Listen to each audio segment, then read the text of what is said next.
can have a speed test for grade 5 RCM chords. So this is, I will play the chords very quickly and don't pause them.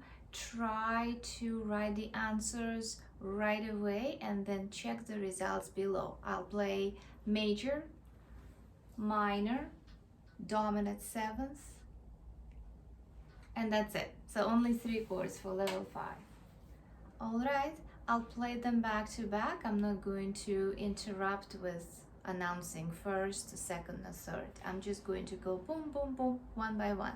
Okay, good luck.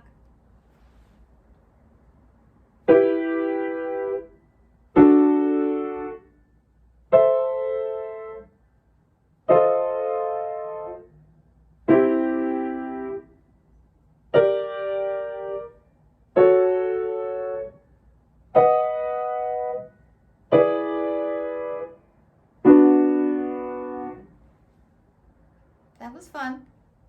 Good luck. Check the answers below.